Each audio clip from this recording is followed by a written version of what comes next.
Hello and welcome back to the KCC channel. I'm Rob and today I have 3 stories for you from the MaliciousCompliance subreddit. This story comes to us from @Zerum. Confirm work or I don't get to do it? Cool, then I don't get to do it. Let's jump right in. My fiance, 27 male, and I work for the same company. And this actually happened to him a few days ago, but thought someone might get a kick out of it. We work for a trucking company that has dedicated contract work. I found the job posting, showed it to him, and we both decided to apply for it. The job posting was listed as home daily. When we did the joke of a phone interview, we were told home daily.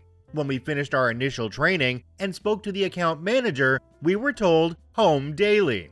This was all nearly 4 years ago. Flash forward 3 years, roughly a year ago, and things start falling apart. The company we work for is rather large, and the account manager has very little sway over the contracts that the company negotiates with the client. It's done by a regional manager. So during the yearly contract update in 2022, the client makes more demands and offers less pay. The district manager just wants to keep the client as a customer and agrees blindly without thorough consideration. The biggest change that matters for the story is there were new stores added to the contract to be covered by the account, and 2 out of 4 of the new stores are not home daily. There were many other changes that happened, that's just the one that most directly affects the next series of events. Due to some other changes that drastically messed up the life of the office workers for the account manager, who had been working for the same company for 10 plus years, quits without warning. We get a new account manager, Sarah. A few months later, one of the 2 supervisors who had been with that company for 10 plus years quits without warning. We get a new supervisor, more on him in a tick. 2 months after that, the second supervisor, who had been with the company for 10 plus years, quits without warning. Are you seeing a pattern here? So now the account is left with an account manager and a supervisor who both have less than a year's experience, flailing to figure everything out. Back to the bit about home daily. About 6 months ago, my fiance started getting the loads that were not home daily. It took him a day and a half to complete one of the new stores. Day 1, he would go up to the store. Day 2, he would come back and do a super short run to conclude his shift before coming home. The first time he got the new store, he called the supervisor to ask about it. The supervisor was confused what needed clarification. Will I be getting home? It's a lot of miles for a single day's run. No, you'll be sleeping roughly at truck stop about 4 hours away from home. I thought I was home daily. Who said that? The job was posted as home daily. I was told home daily during the interview, and I was told home daily by the previous account manager at training. Well, I don't know anything about that. I wasn't here for any of that. What I do know is that Sarah looked at everyone's contracts and nobody has home daily in the contract. So everyone is expected to take equal share of the new stores to make it fair. Okay, but I know there are some guys who were hired home weekends because they sleep at the operating center in their trucks and go home for 4 days every so often. Yeah, we have some guys who live out of state. So why aren't they doing the new stores since they don't need to go home every night? As I said, everyone is expected to take equal share to make it fair, and nobody's contract stayed home daily or weekend home time or whatever. That was never part of the deal. I have a family. I took this job thinking that I'd have time with them. I wouldn't have taken the job if I knew it wasn't in my contract that I'd be home daily. Well, you're free to get another job if you like, but without 10 days notice, you'll be blacklisted and ineligible for rehire. So are you quitting or not? My fiance angrily did the load, thinking it was going to be a once every now and then thing. Turns out they sent him twice a week bare minimum. On top of that, most of the miles for the load are back roads up and down windy mountainous roads posted at 35 miles per hour. We are paid by the miles. He drives an additional 4 hours for this new store for 0 extra pay because the store is in the middle of nowhere with no major highways. He takes a major pay loss on top of the inconvenience of not being able to come home, sleep in his own bed, and be with his family. Then, about 3 months ago, the supervisor messages both my fiance and I to say that going forward, we will be expected to confirm all loads and work or we won't get loads. We receive our work and loads 12 to 24 hours in advance, so we do have some time to confirm them, but it was never a concern before, and we already had a lot of duties to fulfill that it wasn't a priority each day to make sure we typed a message, confirm store 1124, at the end of our shifts each day. The supervisor called us both out on it and said that this was an important part of the workflow process. I asked him why it was suddenly so important. He insisted it was always important. I told him that I had never had to confirm loads each day, and I have never failed to show up for work. And on the super odd occasion where I'm unable to do a load, it's because of something like a flat tire or truck breakdown that I'm waiting for repairs. And I was always sure to contact the office and let them know ASAP. Load confirmations are just busy work that is unnecessary on everyone's parts. The boss insists once more it is, and please just do it. At that point, I gave up the argument. Maybe 60% of the time I remember to confirm loads, my fiance even less. Both my fiance and I receive angry messages on our work tablets stating that going forward, if we do not confirm a load, it will be assumed that we are not able to work the load and it will be pulled from us and we will be placed on standby, paid at 50% average days load pay if we aren't called in. Well, over winter, most of the loads for this new store canceled because of it getting drowned in snow. Now, my fiance is getting loads for it again. He got a notification that he was supposed to go to this new store on Sunday. Guess who forgot to confirm his load on Saturday? Sunday he wakes up, no load, and an angry message from the supervisor. Because of your failure to confirm your load, it has been taken off you and given to someone else who actually wants the work. You're on standby. Fiance rejoices. Tuesday, he's once more given the new store and forgets to confirm his load and wakes up to no load and an angry message that says basically the same and concludes with, call me. So my fiance calls the supervisor and the supervisor wants to know why it's so hard to confirm loads. My fiance just kind of dismisses it with a shrug and ends the call. We found out Friday after talking to some other drivers that all previously home daily drivers are now doing the same thing. Get a store they don't like, mostly these two new stores, just don't confirm. If we have to confirm to get to do the store, we just won't confirm. Jumping down to the comment section on this one, there's one from a user called Random Boomer. It says, have you actually looked at the contracts that supposedly don't say home daily? Cause I'm not so sure I believe them. OP responded to this one and said, our contracts at hire were extremely short from what I remember.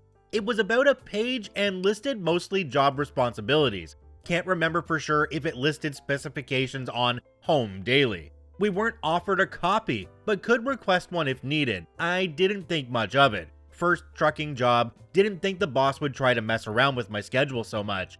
Now I wish I had requested a copy, because about 2 weeks ago, I got my hazmat trying to get a new and hopefully better job, and you have to put current employer on the background check for the hazmat. The lady at the DOT office recognized my company and shook her head saying, I worked for them for 7 years before hanging up my keys. I mentioned about the contract issue and she said, yep, they'll change your contract willy-nilly without telling you to suit business needs.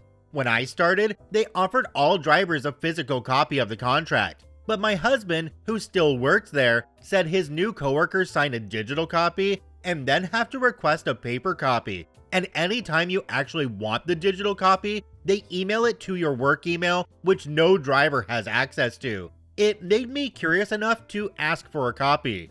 Guess what email they can only email it to? OP, I am really glad that you're looking for another job with another company, because this one sounds shady as crap. Let this also be a lesson for anybody getting a new job that involves a contract. You need a copy of that. If they're not willing to give you a copy of that contract right off the bat, print it out for you right then and there, and hand it into your little hands, well, you need to walk away. because that company is not legit. This story comes to us from K Gran. Not going to give me a meal benefit? I'll eat at the office then. Let's jump right in. Some backstory from a few years back. I was working on healthcare as an HTA nurse, which around here is a nurse which travels around the city area doing health assessments which don't require 112 call 911, which is reserved for emergency and paramedics whom handle those cases. My job was essentially picking up the jobs which do not require immediate response and try to treat the patient either at home or, if not possible, give instruction where they can get treatment for whatever was the ailment at the time. It was a job to assist people so that they wouldn't come to the ER with small injuries or illnesses which can be handled in the regular healthcare center the next working day. Also, other part was to go around and treat patients which had, for example, IV treatments regularly and administer the fluid treatment, drugs, painkillers, ABs, etc. My issue was that I noticed that as we drove around large area from one patient to another, we had to stop for a lunch at some point, and that we had to pay lunch from our own pocket, whatever it cost. This is common practice. For example, paramedics. They eat when they can and usually at some gas station or somewhere they currently are and have time to eat. I usually read the contracts pretty carefully, which comes from my previous career as an engineer, where I had to make foolproof contracts and avoid stepping on traps. And our healthcare union had negotiated that if your work requires X amount of traveling, you should be entitled for tax-free meal benefit. I wasn't completely sure about it, if that particular statement would apply for the job I was doing, but I decided to ask stupid questions about it, and eventually forced my supervisor to contact the management to get a statement for the issue at hand. From the management, it went to the legal department, and they began to delve into it, and it lasted for weeks, since they couldn't quite deny it outright, but they eventually come to a conclusion that it couldn't be applied to the job which I had. I was a little annoyed at this, but decided not to contest it any more than that. But another statement which union had negotiated for us was that if we have an office or station and social space where to warm up your meal, microwave, coffee maker, etc., we are entitled to have a lunch break of 30 minutes per day at the regular office where I leave every morning. Just normal thing, which if backed by law as well around here, lunch is holier than holy if one can say so. I mentioned earlier that our area was rather large, so if I was working on northern parts, for example, it could take some 2 hours driving there, spend 4 hours with patients around that area, and then drive back to station in an 8-hour shift. So I agreed with the bosses that I drop the issue with the meal benefit and will eat at the office instead. And they agreed on this, and I got it in written email that I could do that. So not every day, but few times a week, when I was assigned to some faraway area, I jumped into the car, drove there, did maybe one patient call, then I had to hurry up back so I can begin my lunch break, then eat for 30 minutes and drive back to do another patient and drive back. That's an awful lot of driving and wasted time.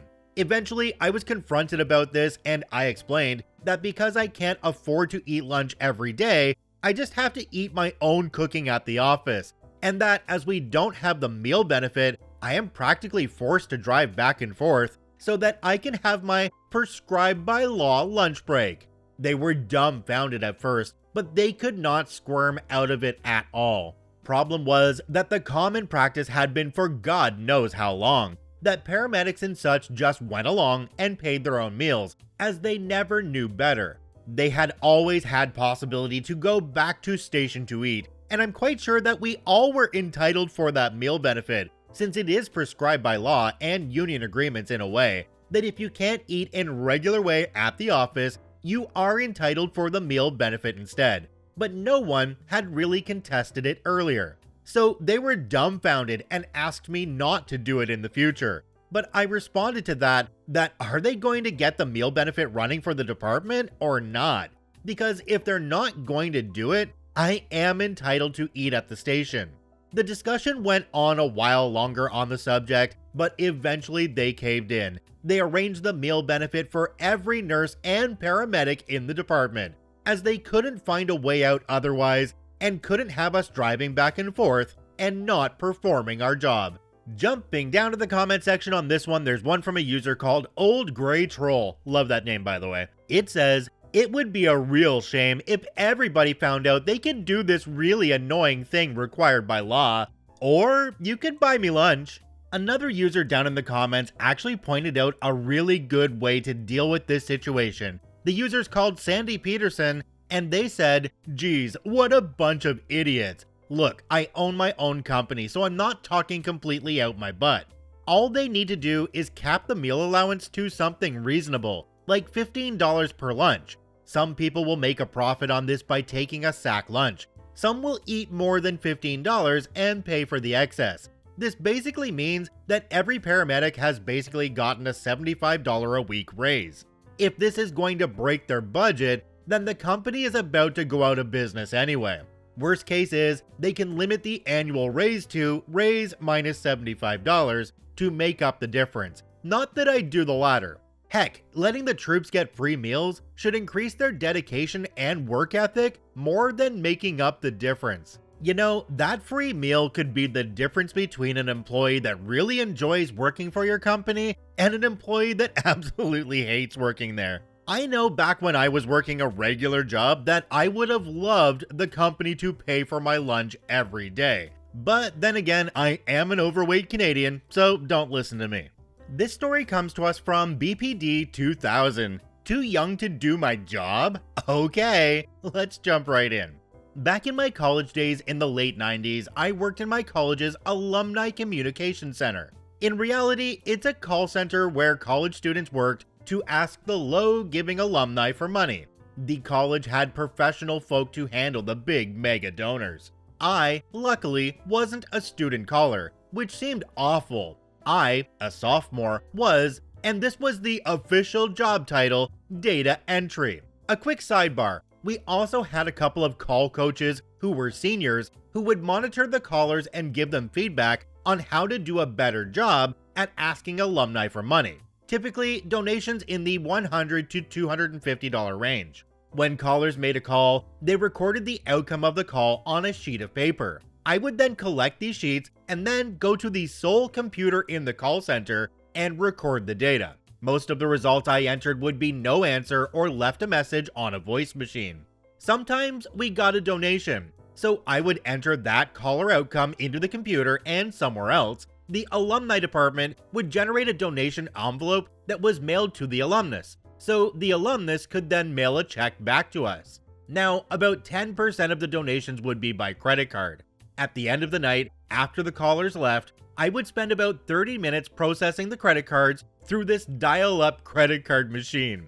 I did this without issue for 2 months, September and October. Now enters Karen, the new boss lady over the call center. She finally notices the extra 30 minutes on my timesheet each day and asks me about it sometime in late October. I tell her that I process the credit cards after everyone leaves for the night. That's how I was trained by the previous data entry person.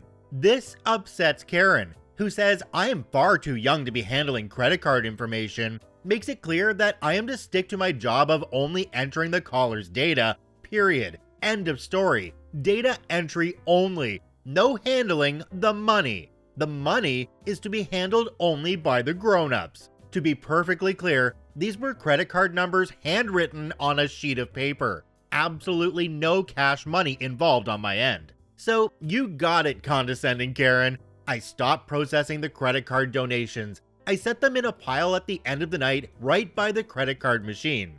And with each passing night, the pile grows and grows. November ends, and this pile is now 250 pages or so thick.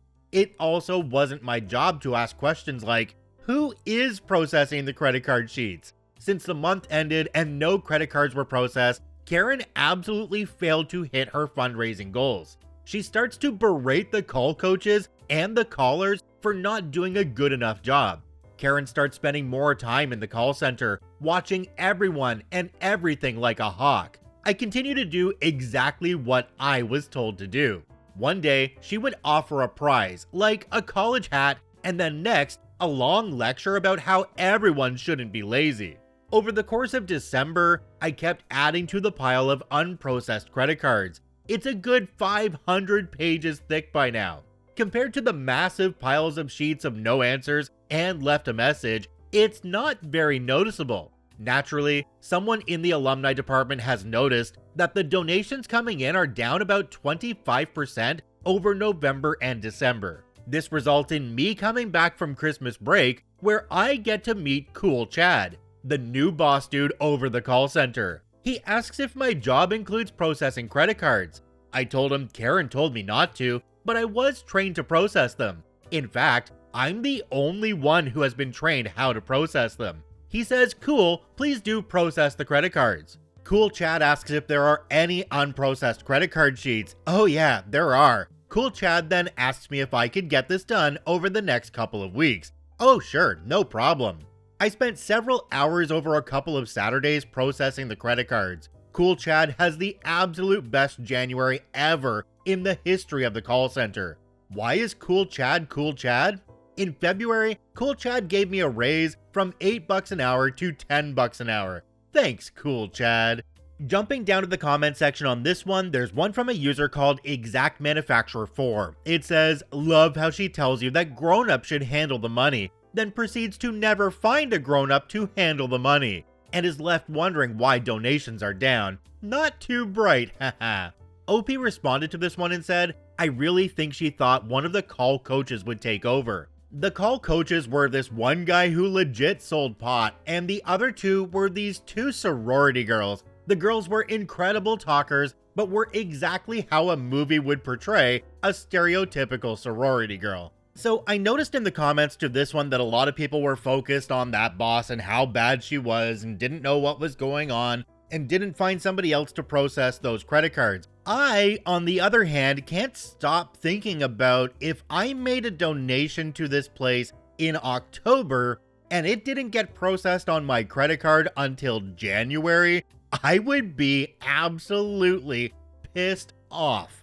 I mean, people's financial situations can severely change over the course of 3 months. The least they could have done was called each one of those people that was going to make a donation and make sure they were still able to do it then, not just put the credit cards through and potentially put somebody in a really bad situation. Check out all 3 OPs linked in the description down below. I thank you for watching. I hope you have a wonderful day, and we'll see you tomorrow.